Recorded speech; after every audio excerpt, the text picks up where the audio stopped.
Realignment. Thank you for having me. Good to see you, Ben.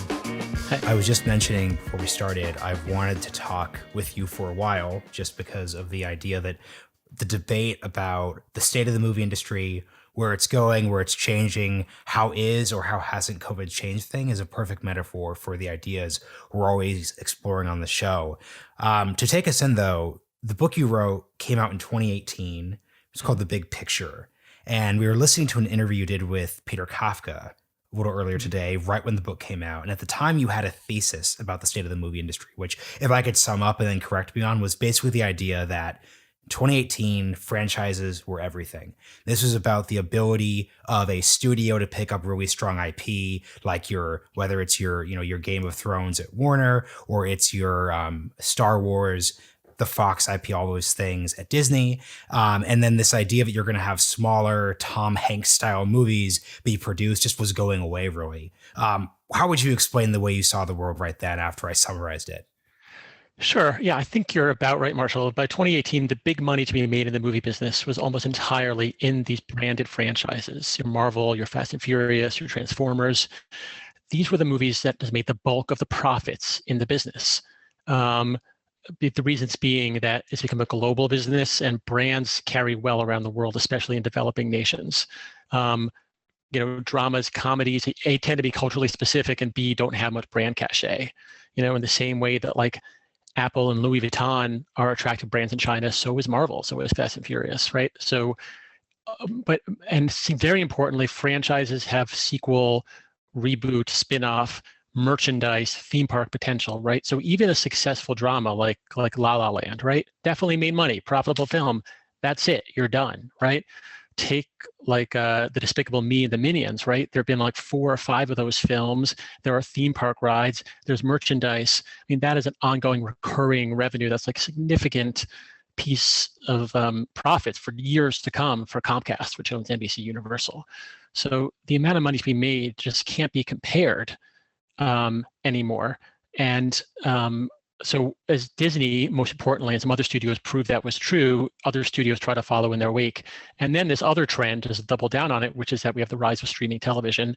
So all those other types of films, you might go to see like a really compelling drama or a thriller. And a big reason people did that is because that stuff wasn't on TV. TV wasn't very good. TV got a lot better. And suddenly you didn't have to go to the theater anymore to see dramas, thrillers, comedies. And so the only reason to go to the theater, the only thing that was unique about it was these big, huge spectacle franchise films. Yeah. So immediate follow-up question. I noticed when you were talking about franchises were successful in China, you did not include Star Wars. Why do you think Star Wars has struggled in the Chinese market? I think it's because the power of Star Wars here in the West is nostalgia. Right? So many of us either grew up with it, and even if you weren't alive in the late 70s or early 80s, probably your parents or older siblings showed it to you in some way. It's meaningful from our childhoods. I think if you were just dropping the most recent trilogy out of the blue on someone, I don't really think it's that compelling, right? I mean, and yeah, especially the first one, The Force Awakens. I mean, as we all know, it's sort of a remake of the original Star Wars. And I think that's what people liked about it in a lot of ways. It brought them back to what they loved in 77 or the first time they saw it. If that has no meaning to you, the film is not very resonant with you. It's fascinating, Ben. And one of our, it's cliche at this point to say COVID sped up, accelerated trends, changed the world, etc. So in context of your thesis, original 2018 thesis with the book, which I loved, was one of my favorite books of the year, and I put it on my list, was when we were talking there about the rise of franchise television.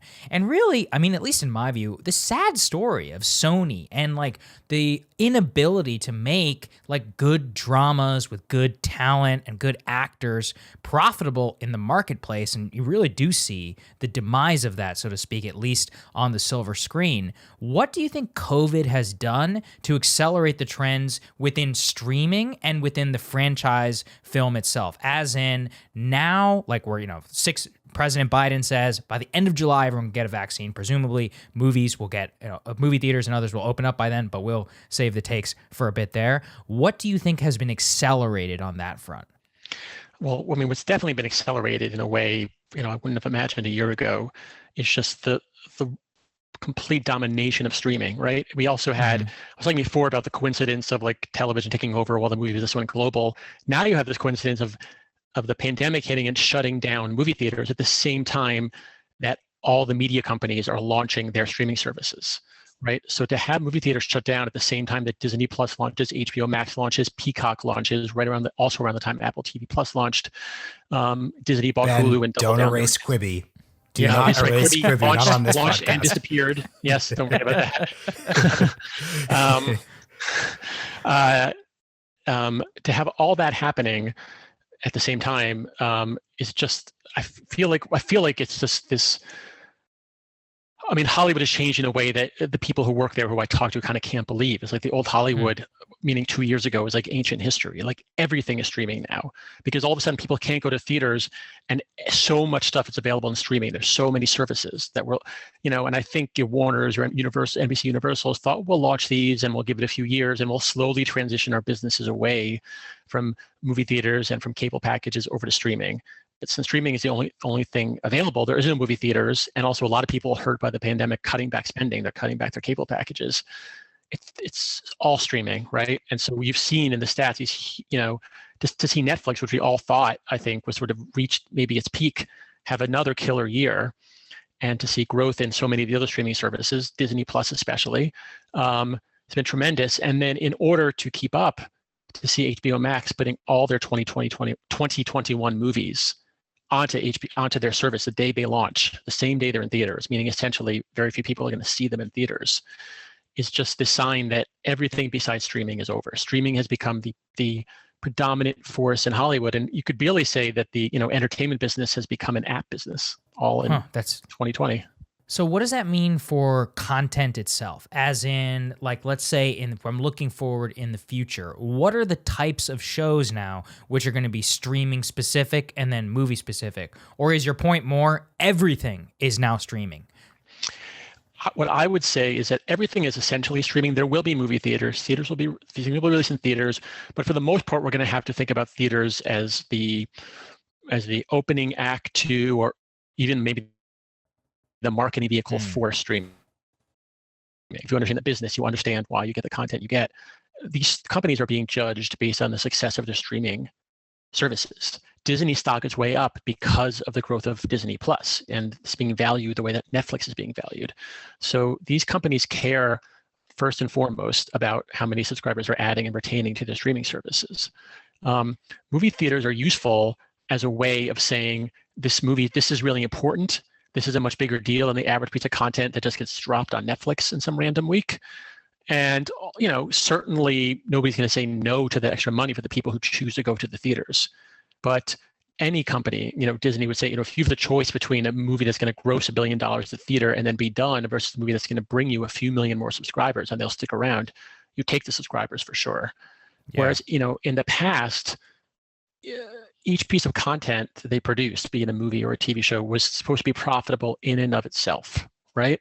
You want that movie to make a lot of money, and then you come out with the next one, or you build your franchise, and then that started to change with the franchises where they built value in the franchise.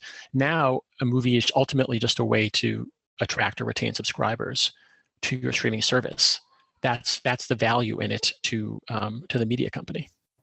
What does this mean for the movie stars themselves? Because the trend in your book that you were discussing back in 2018 was the fact that this switch to franchises, really diminished the ability of stars like Will Smith, who 90s, 2000s were really driving the box office, to actually lose power, versus there were some people like Adam Sandler who are doing very well in the streaming services. But what does this picture mean for the stars themselves? Because, and I want to merge with your earlier point that in many ways franchises are brands, but it also seems like movie stars are brands. So it seems like, yeah, Tom Hanks is doing a $50 million drama, but he's a global brand that a lot of people, whether they're in China or Europe, would really just know what was going on in 2018 that diminished stars' power, and then what does that mean for stars today with the streaming change? Right. Well, stars lost power to the big branded franchises. Because stars are not predictable. Right? On either end, movie stars do what they want to do. They don't know, they're human beings. They don't always act the same way. They don't always want to do the same movie over and over. They don't always make things at the same quality level.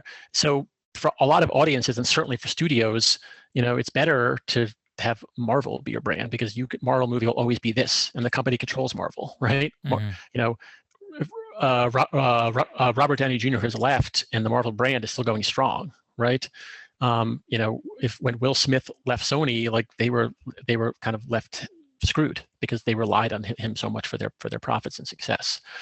So we've certainly seen these branded franchises become way more powerful than movie stars. They're not, you can see there are certainly actors, and Sandler's still one of them, who have their audience bases, and there are streaming services that love to be in business with those people. But stars have just faded in relevance. You don't see nearly as many people say, I love this actor and this actor and this actor, versus the kind of loyalty people have now to, I'm a Marvel fan, or no, I'm a DC fan, or I'll see anything Harry Potter that ever comes out. That's the kind of enthusiasm that maybe used to exist for Julia Roberts, let's say, and Yes. exists for almost no stars anymore left. Maybe Dwayne Johnson, maybe a couple others, but that, I'd say that enthusiasm has largely shifted to the brands that people feel loyalty to. And that's why owning a brand is much more important to any media company, be it streaming or theatrical, than being in business with a star. One of the things that you said that I really want people to take away from this is when you were saying that when you understand the business, then you understand the type of content that you get. And that was something I remember. I mean, Marshall's always been much more into the movies than I was. And I remember being like, why don't we get any of these like funny movies anymore? And what I meant by that was like The Hangover, right? Or like Step Brothers. Like these movies, I just feel like, it's just this strange feeling of like, I used to see these things and now we didn't. And the part that really I took away, and especially from what you're saying here, is about whenever content is geared towards accreting more shareholder value, as it kind of always has been, but these brands have been able to figure out a much more efficient way of doing that. It kind of changed something forever. And the best way this was articulated to me was around Amazon, where it was like, if Amazon can keep you on their platform for, a longer period of time, then they're actually making sure they're a better, prime customer, and that you're actually going to spend more time in Amazon and buy more paper towels. So like the content itself is really just a vehicle in order to keep you shopping. And so that change is so fascinating to me. And can you tell us about how that has led to what is it's interesting because it's like there's a glut. There's never been better content, but I also feel, as we found out with Quibi, there's also an ocean of just like terrible content. Like many people are willing to take everybody's money. Right before the pandemic began, I was in LA, and my Uber driver on the way back, he was like, dude, he's like, business out here is gangbusters. He goes, streaming services, man, they're buying everything. It's crazy. Can you tell us about like what that explosion of content has meant to production, to the type of stuff that we will see, won't see, all of that? Sure. You're definitely right that it's ironic that at the same time the movie business has gotten more and more constrained in what they make and what they release in theaters. There's so many, as you say, all sorts of types of movies, like good R-rated comedies that we used to see in theaters all the time that we don't anymore. On the other hand, the streaming services that want to grow, they're very competitive. They need content. They need more stuff, right? The amount of stuff that Netflix produces is mind-boggling compared to how much stuff the networks and studios were making 5 or 10 years ago.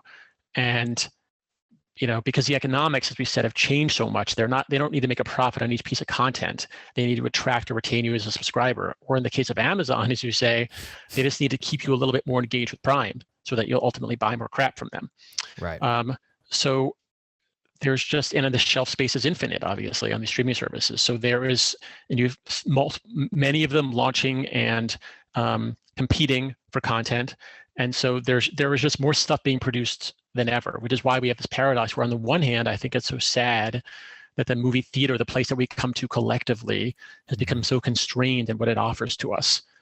On the other hand, if you're just like somebody who appreciates good filmed content, broadly defined, there's more of it than ever. More people are getting the opportunity to make stuff than ever had to before.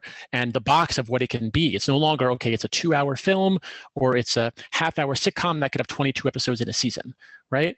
Now you can make, the 3-hour movie, the 5-hour miniseries, the season that's 8 episodes long, or season that's 15 episodes long. It can be serialized. It can be almost anything. There's so much more stuff getting created. And I think that's amazing. And I think that's great for us, right? But the cost of it is that it comes that we're all watching it on our screens at home or the screen in our pocket, and we're not watching it collectively, and we're not often watching it at the same time. You may get around to watching something that Netflix releases, in a year, and I'm watching it now, and we're not having this collective moment of talking about it. Yeah, and that's when you're talking about that collective experience, obviously the viewer numbers aren't that high, but I think of Game of Thrones. It was the last appointment viewing experience that I had through college, all up and down to the terrible final season there. But let's actually go to HBO because I want to sort of focus on these different case studies because it's a good way of understanding these trends. So, as you said at the start here, HBO Max's big move is that they, through the Hail Mary, and have started putting movies same day release on their platform for 30 days. They started with Wonder Woman, which I did not think was a very good movie despite enjoying the first one. What happened there, separate from our opinion of the movie itself? It's been a 30-day period. What is the general perception within the industry of whether that experiment worked? Because I think the one thing I'll add to that is, didn't a surprising number of people see Wonder Woman in theaters relative to the number of screens that were available? I think it was the highest grossing film, save for Tenet, which was, a traditional release. It was the highest grossing film since the pandemic began. And that's certainly notable. I think that was like a modest surprise, given that most theaters are closed and you could watch it at home. But it grossed, I don't have the number in front of me, but it's under $50 million domestically, well under 100, I'm sure, which is, nothing compared to what the original film grossed or what that movie traditionally would have grossed. And on the box office basis, it's a huge failure for sure. But it was very heavily watched on HBO Max. It brought people to the service, and that's what they need right now. Is they need people to come in. HBO Max launched last spring and not very successfully, and they need to make up a lot of ground against Netflix, against Disney Plus. And so the way to do that is have really high profile content that's exclusive, stuff that's going to grab your attention, right? And these big movies like Wonder Woman 1984, like the Suicide Squad sequel next summer, like the Matrix sequel, like the Dune remake. Dune, yeah. Right? That's going to get people's attention. What they often say in the streaming business is that the new high profile content brings you in the door and the library content keeps you there. So once you're there, then you're like, oh, what else do they have? Oh, look, they have every episode of Friends, or oh, right, I never watched The Sopranos, or I want to watch that again, whatever it is on HBO Max. But not enough people are coming in the door and trying HBO Max and starting it. So that's why they're taking this huge gamble of taking the entire Warner Brothers slate for 2021 and releasing it all day and date on HBO Max.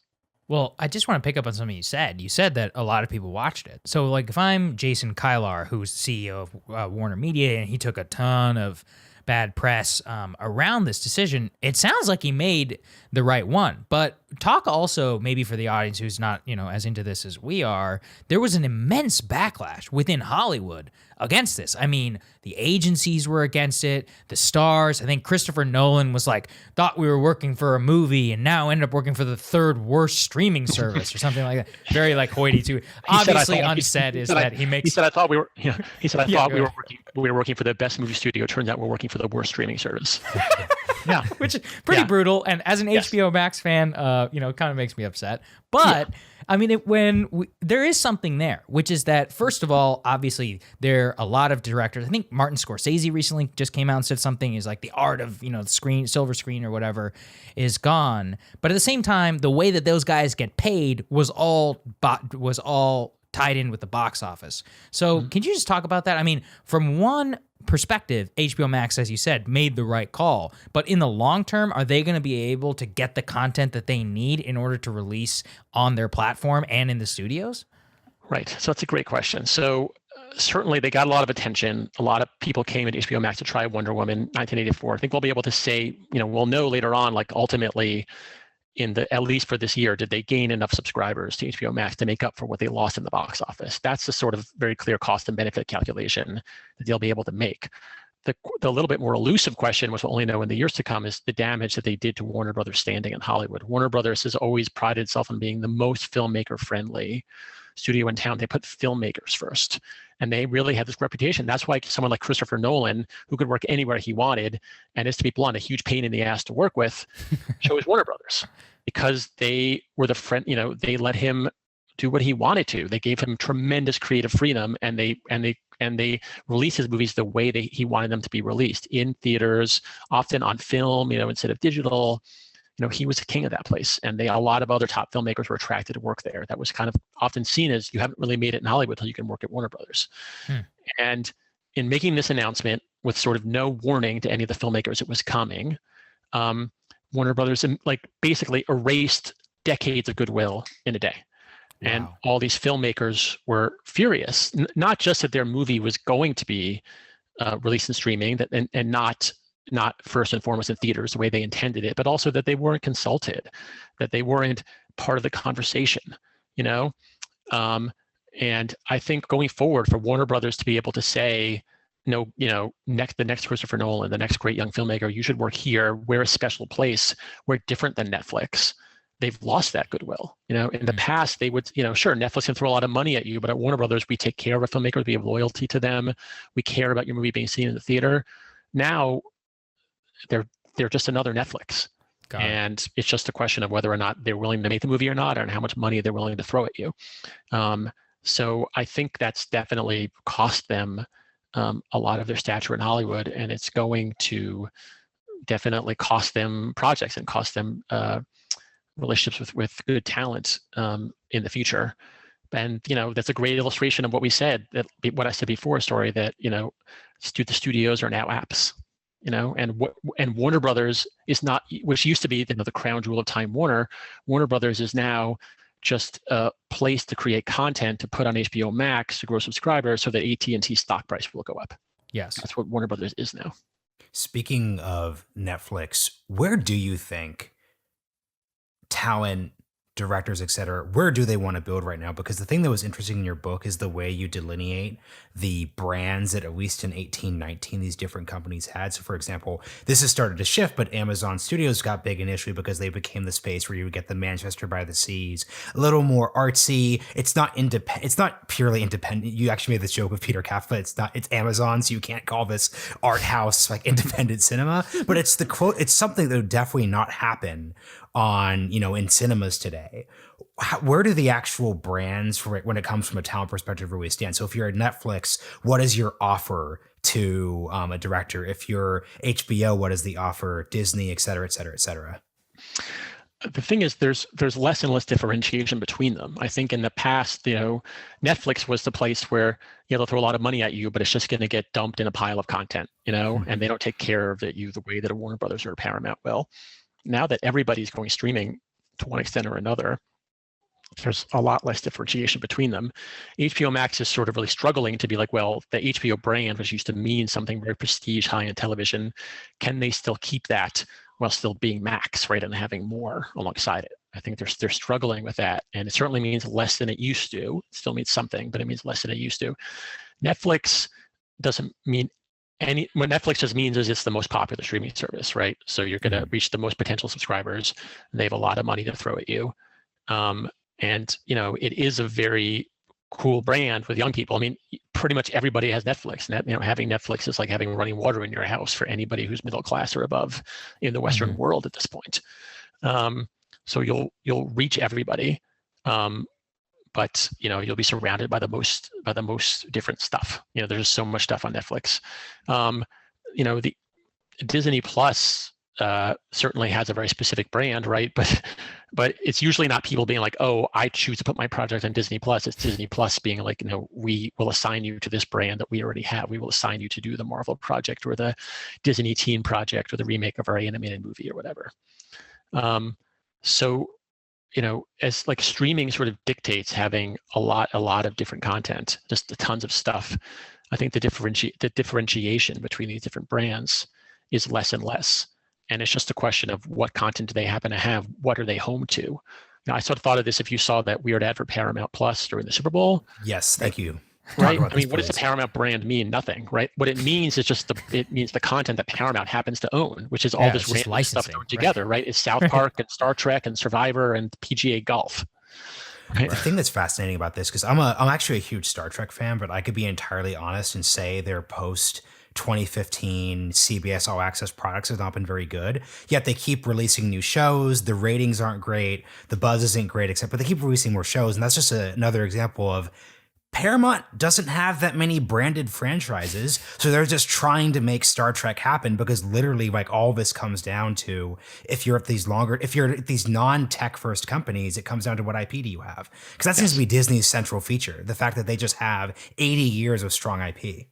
Right. So Disney has this huge advantage, which is that for the under Iger for the movie business, they either They bought all this great IP like Pixar, Marvel, Star Wars, and they double, tripled down on their Disney brand very successfully. So now they've basically taken that and all thrown it at streaming. So all the Marvel, Star Wars, Disney live action, Pixar, they're all doing a lot of stuff first and foremost for Disney Plus, and that brand loyalty is translating very successfully.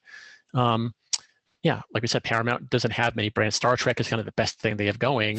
There are a few million people who love Star Trek, and they will subscribe to watch anything Star Trek, anything there is for Star Trek. But that's only going to get you so far, and how you're going to grow beyond that is unclear if you're them. Well, let's talk about Disney then, because the news came across a couple days ago, and I was blown away. They said this was February 11th, so like 5 days ago. They have 95 million subscribers, which is absolutely incredible. Obviously, the pandemic, I assume had a lot to do with it, but their content library and their original stuff, like Mandalorian, was awesome. And in ways, it kind of was, I wouldn't say it was a cultural event in the way that an event movie or anything else was, but in my age group, and Marshall, I'm sure you can say the same thing, everybody watched that Mandalorian finale, and they did achieve something that I think was probably unique to the Western experience, especially people more my age demographic. But I think, by and large, over a 2-year, 3-year, whatever period they've been operating, it's been dramatically successful. Is it purely just because of their content library? How did they get to this place? Marshall and I are both big fans of Bob Iger in a business context, and we'll get to the politics later. But saw this coming, long ago, and actually talked to you a little bit in your book. Could you relay some of those stories about your conversations with Iger, about his vision of the movies, of franchising, and how he eventually translated that into Disney Plus, which has hands down been the most successful, streaming competitor to Netflix launch in the modern times? Sure. I think it's undeniable that Bob Iger is sort of the most successful entertainment executive of the 21st century. And, his great insight was that you need to treat entertainment, specifically movies, was where he first did it, like any other business. It sounds so simple, but people didn't do that. People thought movies were special. You can't apply the same rules that you would apply to, Procter and Gamble brands to movies. They thought, oh, well, if you want to work with talent, you want to be respected in Hollywood, you have to have these Miramax movies. You have to have these romantic comedies. You have to have a broad slate of films. You have to work with everybody. And Bob Iger said, no, why don't we look at the types of movies that are most profitable and only make those, and don't make anything else. And I was struck. We talked in 2016 or 17 for the book that came out in 18, and this was soon after Spotlight had come out and won Best Picture. And you can imagine, as a journalist, I have a lot of affection for that film.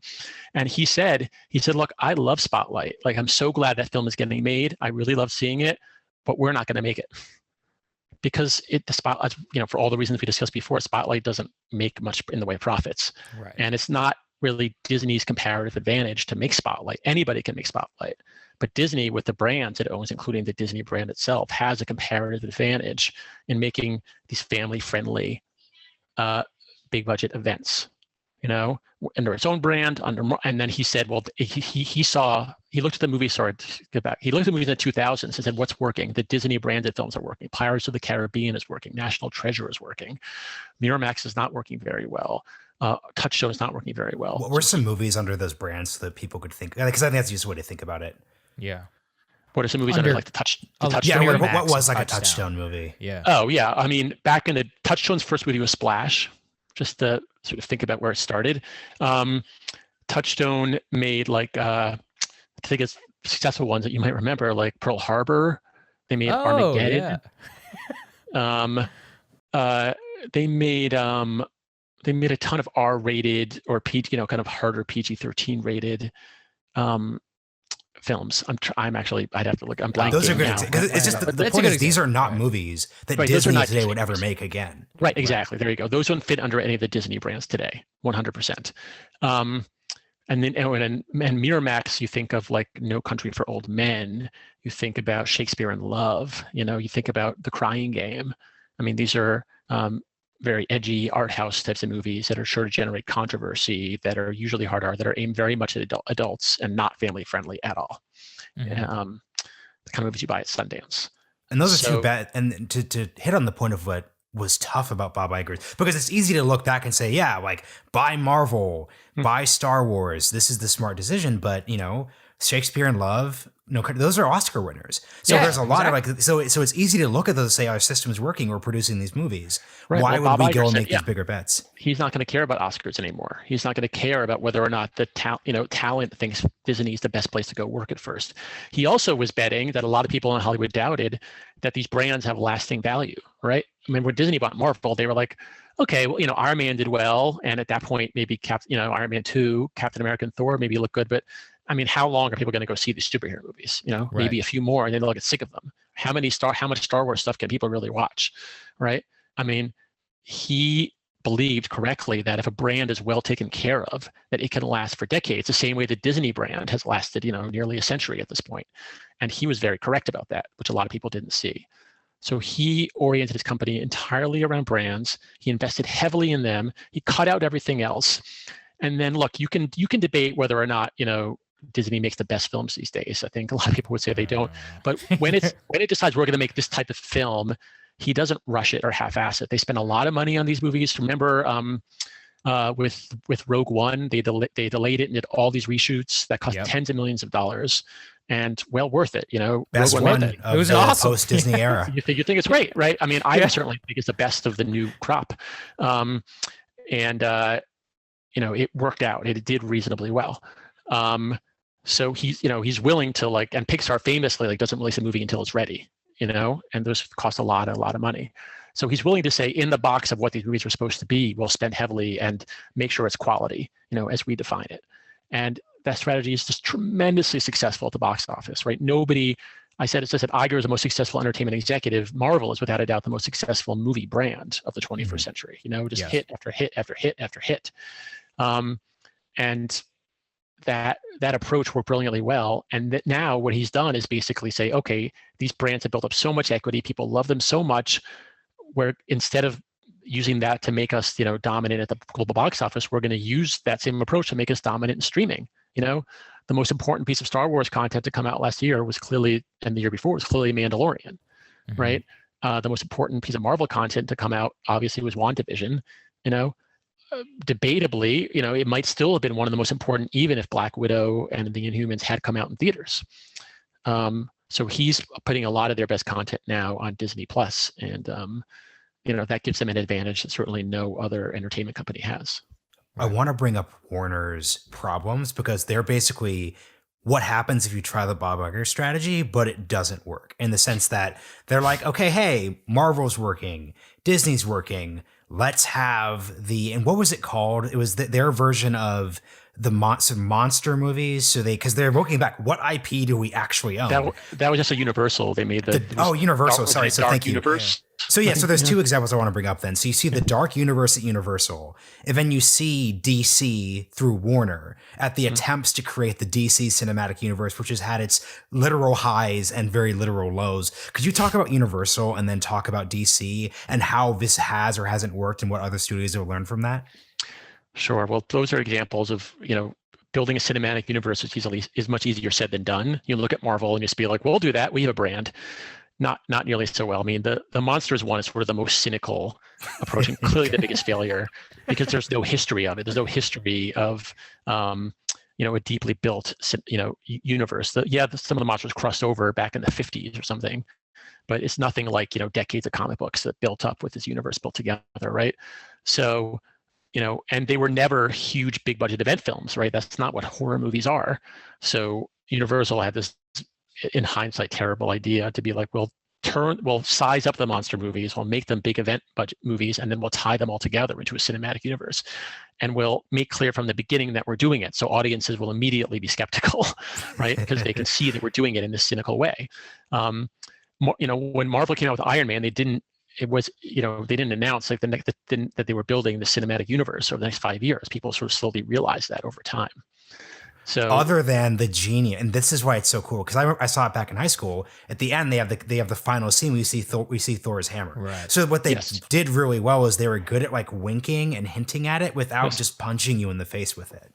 Right, they dropped it in, but there wasn't all this press at the beginning, before it even came out, announcements saying, this is the beginning of 10 movies that you have to come see. So you do all that, and then the final nail in the coffin, right? We're talking about the importance of quality. It's just that the Mummy, the first one, was terrible. right? They're just a terrible film. So you've killed your cinematic universe before it starts. Yeah, it was so bad in retrospect. It was so bad. So then what about DC then? So DC is interesting. So Warner has really struggled with DC. It's because of what we talked about before about how they were the filmmaker first studio.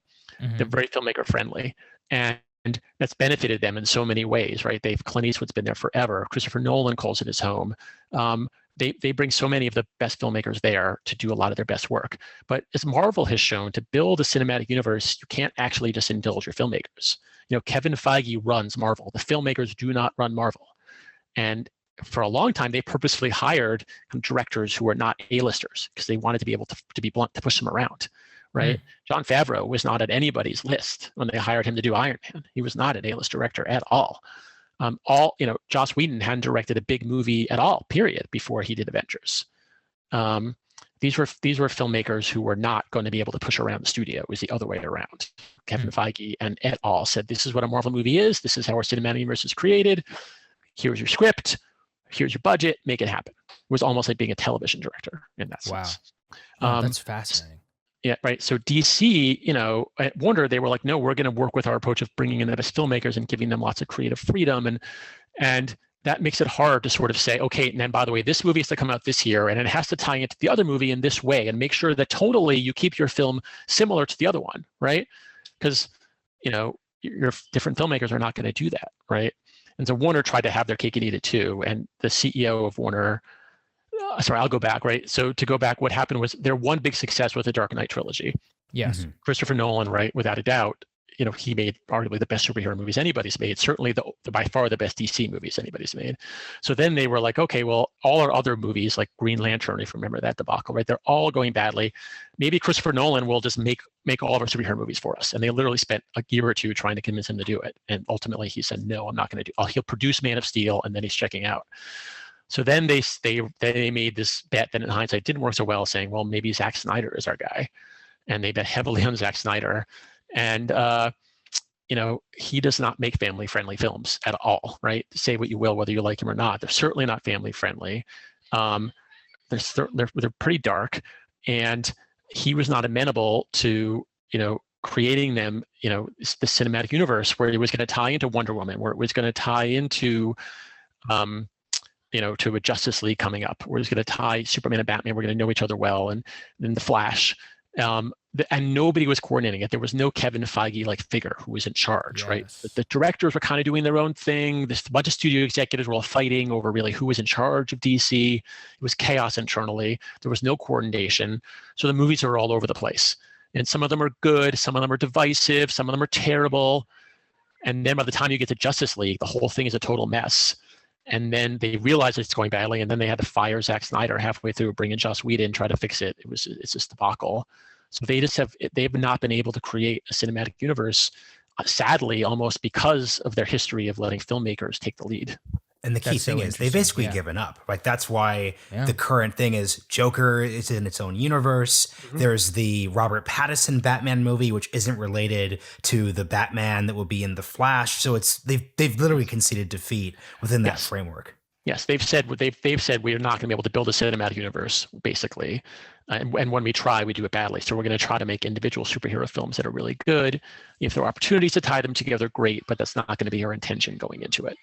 It's just so interesting. But, this is, one of the things that we've focused on here too, and I've in particular talked about here in relation to Disney, is also with China. And something you talked about there, global box office, obviously that's the metric that they look at, which is important because global box office does not necessarily mean the same thing as US box office, or they can be tied, weighted differently. And now, actually, things have become political, largely after 2015 and more. I'm curious, with Disney and China and the Mulan situation in particular, do you think that was a turning point in Hollywood? There had long been, I think it's fair to say, at least, maybe you think you can correct me, a blind eye to the political consequences of pursuing large profits in China. But the amount of bad press that they got over, and just for listeners who aren't familiar, they thanked a certain agency which might have been tied to, Xinjiang and the Uyghur genocide that's currently currently happening there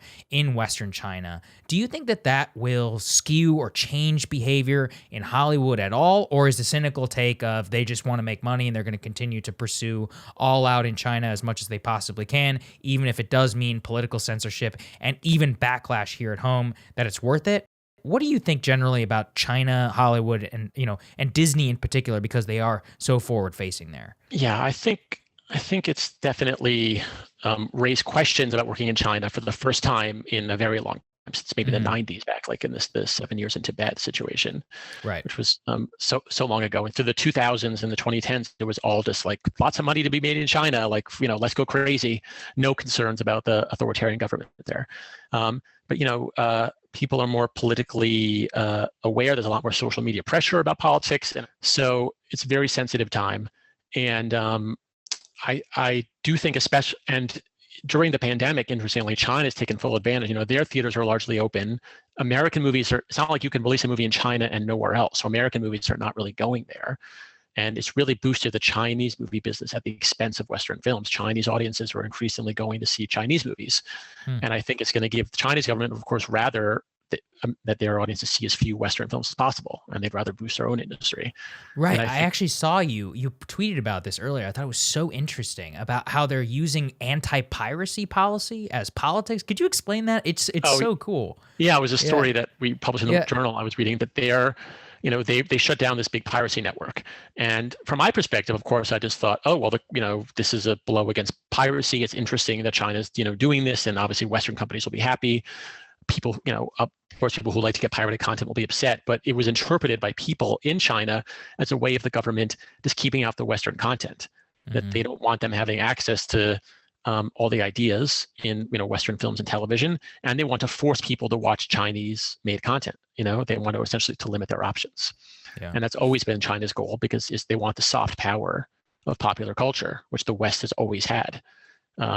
So anything that helps them grow that is great. And I think now, per earlier discussion, the more we're entering a streaming media world, which is as true in China as anywhere else, the less influence the West is going to have in China, the less access we're going to have. I think the less special China is going to be as a place to make the most money, and therefore I think you'll see a little bit less consideration of making movies that appeal just to Chinese audiences. Yeah. Also, because in streaming, you don't need everything. In movies, you want everything to be as popular as can be. The more money, the better. But in streaming, sometimes passion counts more than size, right? You'd rather, if something just appeals to 20 million people in India and you get them to sign up, it doesn't matter if other people like it, because that's a big new audience that you're getting onto your streaming service. So the more we're streaming, we're entering a world where these big globally popular singular pieces of content don't matter as much as your portfolio of content, and brings in different audiences. And therefore, I think the influence of China on the content we make in the West is being diminished. Wow. So as we're nearing the end here, in many ways, a lot of our conversations today have just centered on what Bob Iger is thinking, what he's planning next, all those different bits. And this is a pandemic TBT, but he was about to retire. He was about to leave. He comes back. He'd previously flirted with running for president. And I'm not quite sure who was putting this out there, but there was talk of him wanting to become ambassador to China. What do you just think broadly about, no specific predictions necessary, but like what does the sort of like tribulations or his considerations of where he goes next and whether he stays at Disney, what does that say broadly about this industry as you move forward?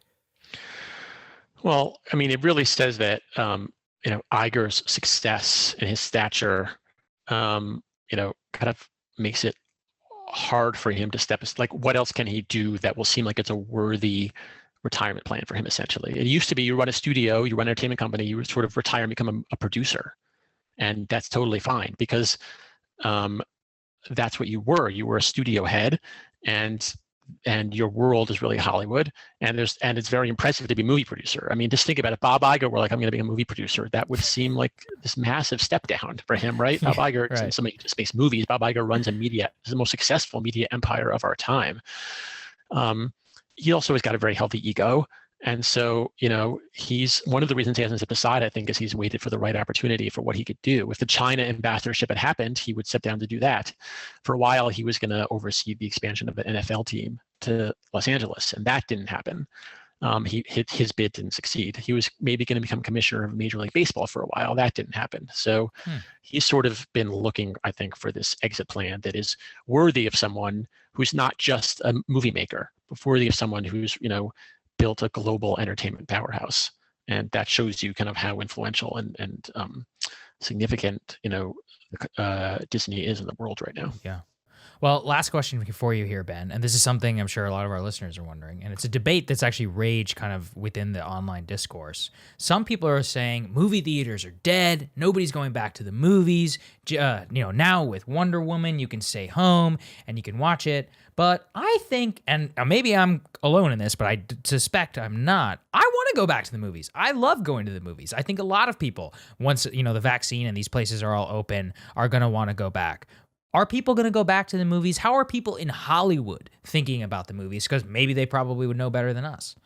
People in Hollywood are very nervous, definitely, about what's going to happen when movie theaters reopen. They don't know how frequently people will go. Without a doubt, people will go, and especially when you've been able to go for a while, right? Right. And especially if there's some big movies that have been held back for theaters, right? That finally that Top Gun sequel or that Marvel movie is going to come out. James Bond, yeah. Right. People will go without a doubt. So the question is not, will movie theaters be empty? The question is just how much of a hit have they taken, right? The average, it used to be back in like the 40s, people would go to see dozens of films per year, right? As of 2 years ago, the average American was seeing, I think, about 5 movies per year. What if after the pandemic, the average American sees 3 movies per year, right? That's a serious blow to the box office business, to the traditional movie business. Yeah, it's 40%. It's huge. Right, there you go. Yeah. Right. So that's what I think they're worried about. I don't think the theater is going to be empty on opening weekend of Black Widow or Top Gun 2 or whatever, the next Fast and Furious. But maybe that movie grosses 20% less than it would have otherwise, right? Maybe your sort of slightly smaller movie doesn't get, gets half as much as it used to. Then to the extent that dramas and romantic comedies were on life support previously, before the pandemic, they may now just be totally dead. I think that's the potential future that we're facing when theaters reopen. Yeah, well, really interesting conversation here, Ben. Marshall and I both loved your book. It's The Big Picture. Everybody can find it on our bookshop, on Amazon, elsewhere. It's absolutely fantastic. Presages a lot of what we talk about here. So thank you for joining us, man. We really appreciate it. Thank you, guys. It was a really interesting conversation. Yeah, thanks for coming, Ben.